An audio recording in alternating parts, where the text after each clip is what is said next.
Hello viewers, this is Wolf here. Welcome to Wolf's Haven and to some more Monster Hunter figure reviews. Today, we're going to be taking a look at the Capcom Monster Collection Gallery Vol.1. So this seems to be a new series of figures by Capcom here within the Monster Hunter series. This seems to be like a set of mini dioramas.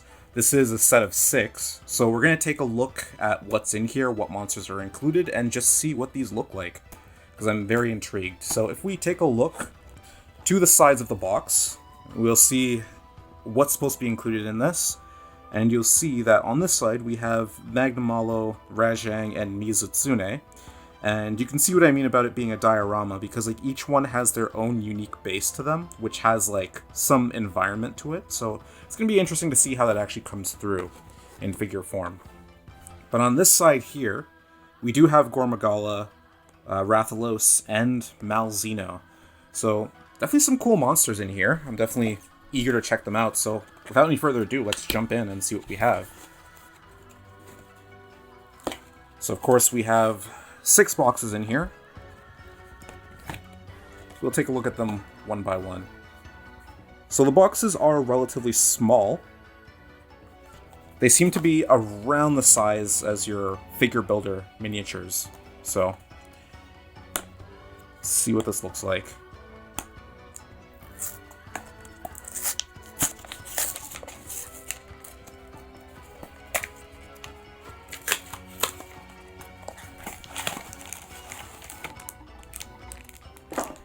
Okay, so the first one we do get is Rathalos. So just in the way that these are structured so far, this is very much like the figure builder miniatures. In fact, they might be a little bit smaller than those. Because yeah, Rathalos is looking pretty small, even despite the fact that it doesn't have its wings in yet. You can see even the base here looks much smaller than the base that you get in the miniatures. But we'll definitely assemble all of these and then take a closer look at them after we're done unboxing these. So on to box number 2.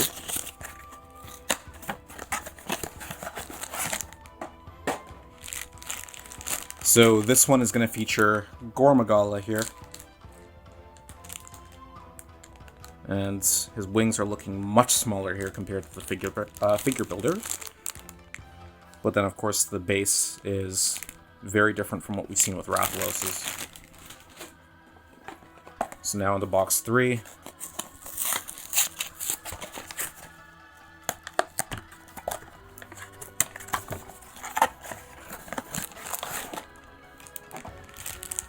Okay, so we have Mizutsune.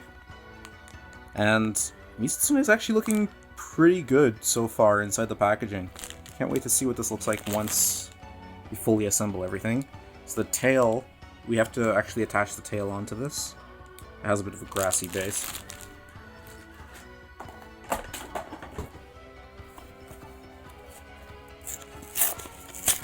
So on to box 4.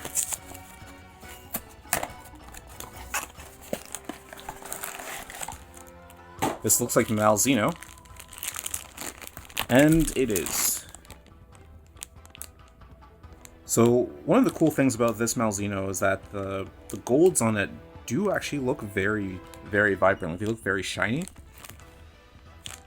So I'm definitely curious to see what this looks like once it's fully assembled. Box 5.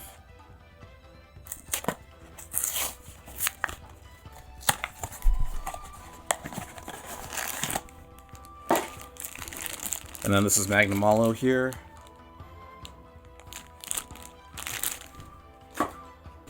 And now for the final box.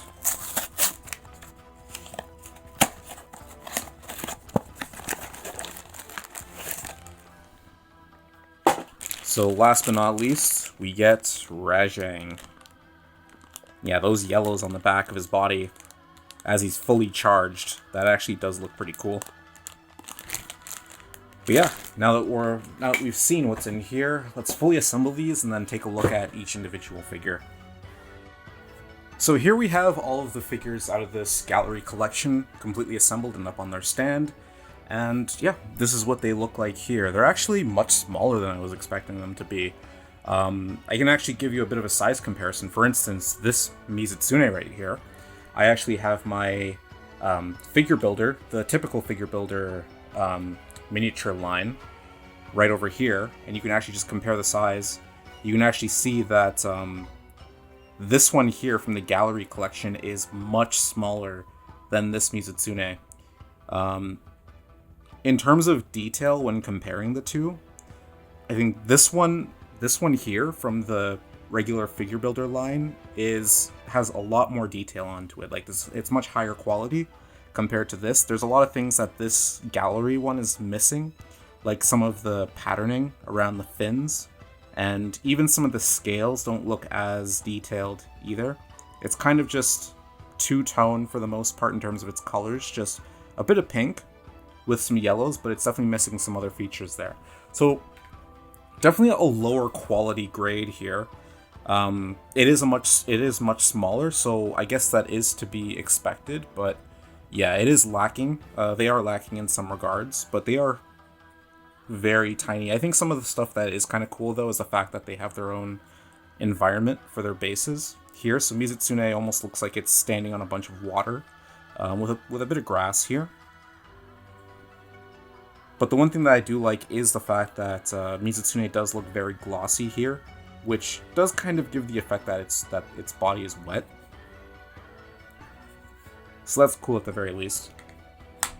If we take a look at Rajang here, so of course we have Rajang as he's completely enraged and supercharged. So he almost looks like a Super Saiyan here with like all of the hair spiked up, completely yellow, a bunch of yellow fur on his back. And it's looking pretty cool. The base is nothing too special here, just some blue rocks and whatnot. But I do like the pose here for Rajang. This is pretty cool.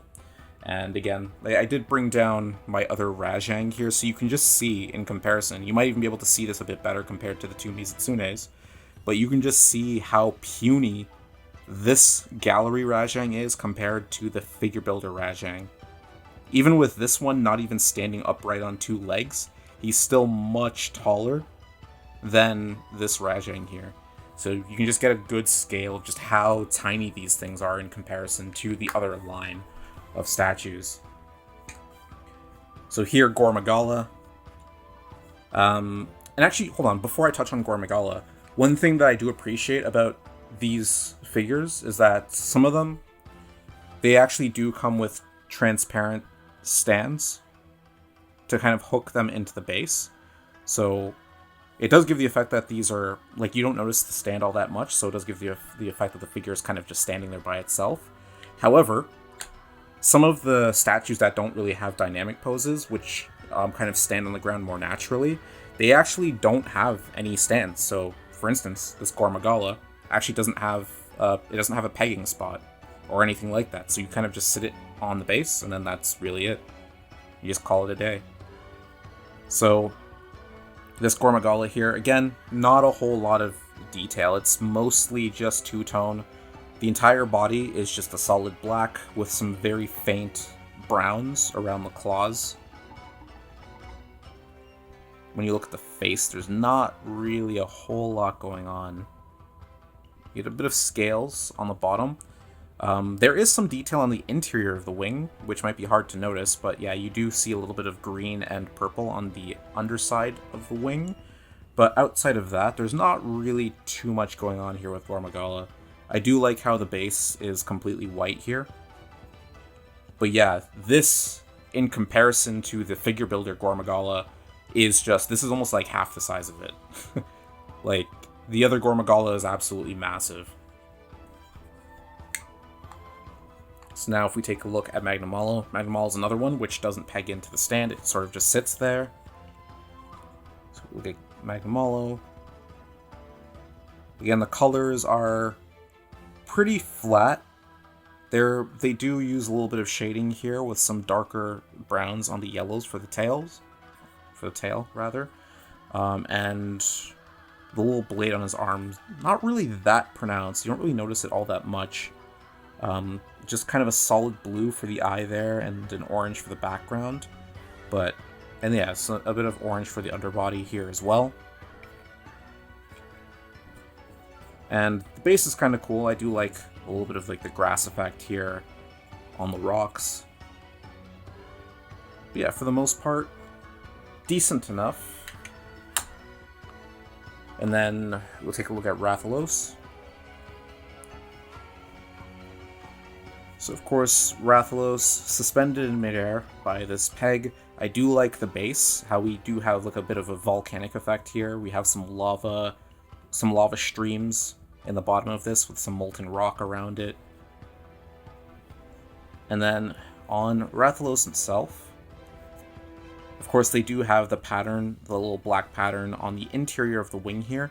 However, one thing that I did notice is that it's actually missing the pattern on the outside, the outer side of the wing here as well. So there's definitely some stuff missing. The tail doesn't look all that great, to be honest. The barbs on the tail, they're not too detailed. They're not very sharp looking either. Especially this this barb at the very end of the tail. But yeah, if we look close to the face, you don't really see his eyes all that much. There's a very faint blue in there. But outside of that, yeah, there's not a whole lot going on.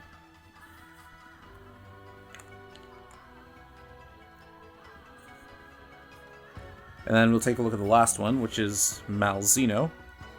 So I do like the colors on Malzeno here. I like the base, how we have just a very focused, like a purple focused base here. That I think is pretty cool. Malzeno's colors are nice. I mentioned this before when we were looking at it in the packaging, but the golds actually do look very shiny here. The golds do look quite nice, especially on the tips of the wings and on the claws themselves. I do like the purples on the fur here, the chest fur, and then on the interior of the wing as well. They're not super bright, like they're kind of more dull, like the purple specifically. But overall, it's very consistent with the figure as a whole, especially the tail. So the one thing about the tail here, it is lacking a bit of color definition. So you'll notice that these little trident spikes, or whatever you want to call them for the tail, these are normally supposed to be gold. But as you can see, like these are kind of just a flat, like black color basically. It's just kind of continuing on that transition from the gray parts of the body into a black, and it's just completely missing the gold effect here. You only just very barely notice it on the tips of the spikes, but outside of that, like it's missing quite a bit of detail on the tail specifically. And then if we look to the face, you can just barely notice the eye in there. A bit of a transition from the grays into like the pink or purple fins by the head. But yeah, overall, this is a pretty decent. It's a decent enough set. This is a pretty cheap set as well. Like I think the gallery collection sells for a little bit cheaper than the figure builder set, and it does show. Like the quality here is definitely nowhere near as good as the figure builder miniatures, but for what you're getting, like I do think if you're really looking for getting just very tiny Monster Hunter figures, just miniatures like this to just put on a desk or something like that, I think these are good enough. Like they do get the job done. And again, like I do like the fact that they do have their own environments for their bases. I do think that that's something that the figure builder line could actually do, because that would make them stand out a little bit more. But I do understand that they like to have like for instance, if we take a look at this Rajang, I do understand that they like to have like the multiple hole design so that you can kind of have a bit more flexibility of where you place your figure on this as well. It's just that, and they also have this feature where you can actually clip the different bases together, so you can kind of connect all of the figure builders together in some sort of sequence. So there is like that whole idea to it, but I do kind of think that this is a bit more visually appealing. But yeah, this is definitely not my favorite set, just because of the lack of detail in certain areas and some of the lack of accuracy, again, on Rathalos' wings and Malzeno's tail, as well as Mizutsune as well. Some of the stuff on Magnamalo is not the greatest, but again, it is a much smaller scale, and these are cheaper models, so you can't really expect the highest of quality from these. I think with all of that considered, these are still pretty decent models, given their scale. And I do think that these are a nice little collection that you can kind of just put around anywhere, put on a desk, on the side of a table or something like that, and they're gonna look good. They're gonna look good as they are, for sure. So, if I were to pick my favorites out of this set here, I think, honestly, I think Mizutsune is probably my favorite. I think Malzeno is kind of a close second, but I do like the fact that Mizutsune is very glossy, again, kind of giving off that effect that its body is wet, that it's been kind of moving around in water. I do like that. I think that kind of makes Mizutsune a bit more eye-catching compared to the rest of these, because some of these other statues here are kind of dull. Like, again, Magnamalo is quite dull. Same thing with Gormagala, and even Rathalos doesn't really look all that impressive. Like, I do like Rathalos' base, but for the most part, it's not really that eye-catching. Mizutsune is definitely the winner here, for sure. And I think my least favorite is probably going to be Magnamalo, maybe. I think Magnamalo is probably going to be my least favorite out of this set. But yeah, that's going to conclude this video here. I hope you guys found it informative, and I hope you guys enjoyed it. There's definitely going to be more Monster Hunter figures, collectibles, and content coming in the future, so I hope you guys stay tuned for all of that. But until then, I hope you guys have a good day or good night, depending on where you are, and I will see you all later.